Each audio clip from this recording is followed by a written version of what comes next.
very much indeed, Francesco Tramontin from Ferrero, for joining us once again to talk about how things are going with regards to policy, which is your specialist area. And indeed, that brought you to our World Confectionery Conference in September. So how did you feel the event went this year? Yeah, as usual, Neil, you know, I'm enjoying very much the World Confectionery Conference. That's why I keep coming back. I like the diversity of themes and stakeholders, and I really enjoyed what we did this year with our Ferrero intervention, because we had this kind of novelty of the split stage with our global president for Nutella.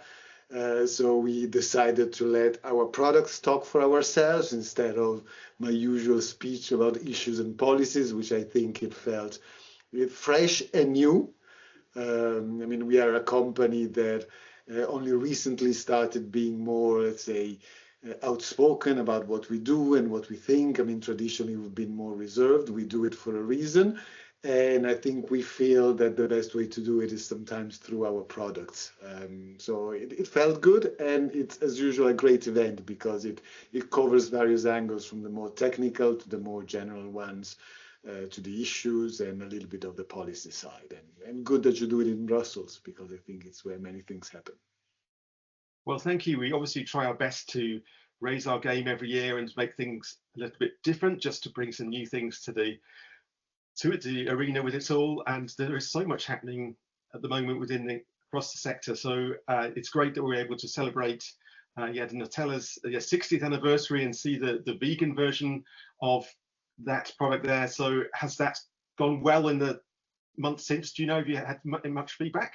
Yeah, the launch and the feedback from the people buying the plant-based Nutella is great. So far so good. I mean, you know, on the side of your event, we had our own kind of side event to basically show it to some of the Brussels stakeholders, and that was also very successful. People keep giving us feedback that they like the event and they like the Nutella. So far so good. Still, you know, working for a confectionery company must feel like a special time of year for you, hopefully. It's a time where exactly everything comes to life, including bringing some of the work at home to truly enjoy, because there's time for that, there's time for family, there's few days off to do the things we all like. As I was saying, a little bit of skiing. You know, I'm passionate about music, so I have a bit more time to play my guitar. As you mentioned there, we didn't hear quite so much from yourself this time around, but it's obviously the issues surrounding the EUDR environmental legislation is incredibly important. So this is very much at a delicately poised position now. So how confident are you that the legislation will go through with this delay of a year? Is this an acceptable situation for you? I think the way it's shaping up, I mean, literally now, I think the news is just about the date from yesterday is that they've approved the 1-year delay without any substantive change for the regulation. It's something we truly welcome, in the sense that we really did not want any change to the regulation as it has been adopted originally, because, as you know, we've been a proponent and we've been a supporter. So we had this surprise of the proposed amendments, which came with a lot of interaction with our policy counterparts here in Brussels, trying to get things through, get the right visibility for the business, because, as you know, and you've heard it from me and from my colleagues, we are nevertheless working for full compliance towards the beginning of next year, as the regulation will enter into force, and in spite of the delay. That's what we always been working on. So any tweak on the actual regulation would have put an uncertainty that may have undermined the work done so far. So we were really not supporting that. So we are glad of the outcome, glad most of the member states really supported the decisions that were already taken. And the 1-year delay, fair enough, given some sectors apparently need more time to adapt, and the Commission was late with some of the administrative support. I think that will give a little bit of breathing times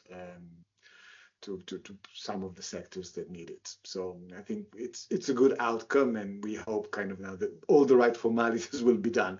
Otherwise, we'll need to comply by the beginning of the year, which is nevertheless something we'll be working on.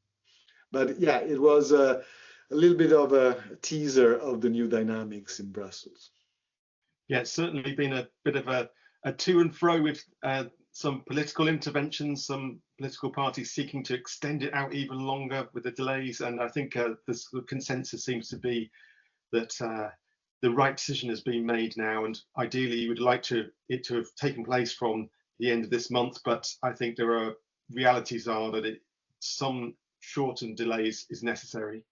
Exactly. I think, as I was saying before, I mean, really the important game now is everything that's to do with administration and controls.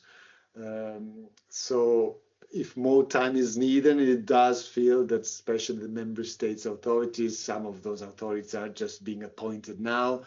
They need that time to catch up. So it's not only about company complying, it's also authorities being able to do their job. In that sense, we are still very strong proponent of a bigger investment of kind of tight coordination among member states in terms of fine-tuning the way controls are being made and the type of administration that's been asked. That's a whole new muscles that needs to be developed, so that those months are, and we are already able to plug into the system, so we can already input our data. That will give us really good. There will be a good exercise for us and for authorities to be able to decide how they're going to run this new architecture around deforestation. Great stuff indeed. And just getting behind the politics and the headline subject matter of it all, how do you believe this can really benefit farmers on the ground? Do you think that greater transparency that it is aiming for will really genuinely help farmers?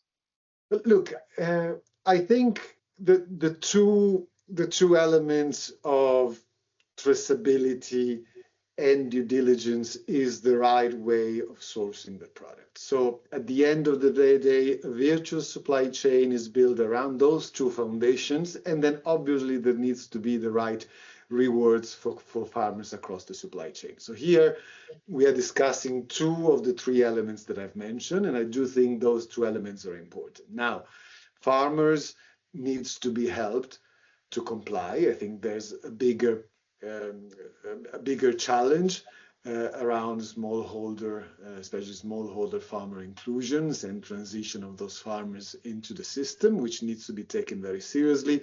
There's an element of both development and trade policies that needs to be fine-tuned to make sure that happens. But I wouldn't compromise those two pillars of transparency and due diligence. We really need now to work on that investment, which is related. I mean, every single value chain has its own dynamics. I mean, cocoa is not equal to coffee, is not equal to palm oil, etc., etc. There's a constant stream of innovation coming through, and that must be particularly critical this time of year with all the festive products coming out for Christmas. So can you tell me what products within the Ferrero family would you and your family most likely to be enjoying this year? So, I mean, in my family, it's I mean, the Ferrero Rocher are kind of a holiday classic, which everyone expects, and I'm personally a big Kinder lover, so I'll bring them around as well, and they all lend itself to that sharing festive moment. So they'll travel with us back to Italy. So, do you mind saying, so how will you be spending your Christmas this year? Do you have a sort of typical routine about where you spend it? There is kind of a routine, like a local routine. It's never exactly the same. So both me and my wife are from the same part of Italy. That's northeast. The region is Friuli. So we are going to travel back with our daughters there to our hometowns and spend the Christmas with family. And then we'll probably try to go skiing somewhere nearby in the Alps. Normally we go to Austria. It's very near from where we are, so that's where we go. Looking ahead for 2025, we're glad to be able to bring back the World Confectionery Conference to Brussels once again. So how do you feel about the prospect of Ferrero's engagement again with that? I mean, we are really looking forward, as you know, that conversation feels unique, and to me it feels unique because, you know, I'm a big supporter of a stronger sector voice, and the stronger sector voice comes with all the layers I was mentioning before. The more technical conversation, the big issues, and first and foremost, the products in their diversity, because that's also the beauty of your event. You bring big companies, small companies, the more boutique ones, the more innovative ones.